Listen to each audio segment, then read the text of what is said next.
Patricia Denise Palmer, 19, was found at 12:45 p.m. Patricia, known to her family as Denise, had turned to her mother Pat just days before her death to say how perfect her life was. We cannot state with authority that she was sexually assaulted or strangled. Life was almost too perfect, she told her. Palmer had placed the advertisement for the wedding dress in a Tulsa paper, giving her mother's phone number. Do you want me to keep going? No, that's okay.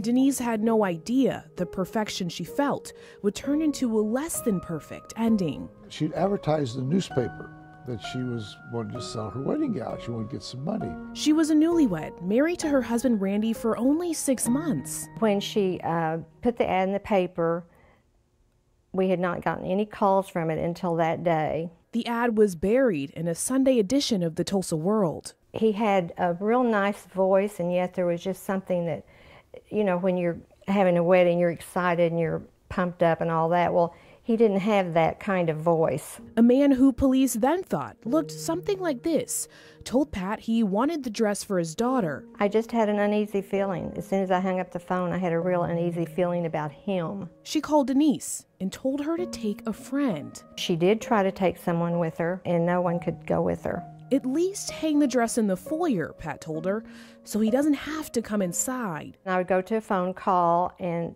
no answer. Something was off. She let him in, and he strangled her and raped her. While the phone rang in their home, the unthinkable must have happened. The assault happened in one room, and she was placed in a bathtub. The water was still running. Neighbors who found her told Pat and her husband Van to come home. Van remembers this entire block was full of people, police, and an ambulance he said was noticeably not in any hurry to get to the hospital. That man killed Denise, is what she said. Men working in the neighborhood saw that man. They made mention of the car that there was in the driveway that they liked.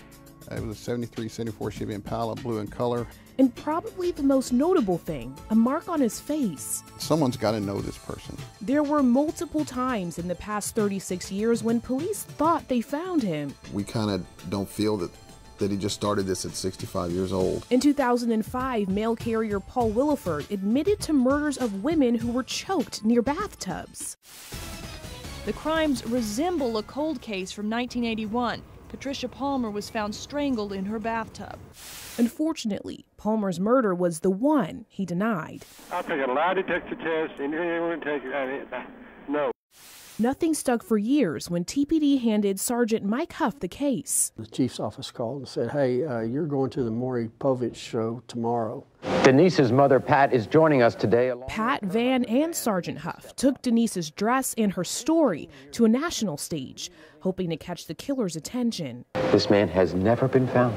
But still, nothing. I'm thinking, man, if I just knew then what I know now, we could have really been successful. It's still a case that still bothers me. Detective Major says he's ready to talk to the killer whenever he calls. Yeah, or I'll come visit him, wherever he is. However, Pat and Van say they found something much more valuable than that. The only thing that we know is God knows all about it. Pat says she hopes if he's dead, he's in heaven. I would want him to know that we have forgiven him. Ashley Holt, 2 Works for You.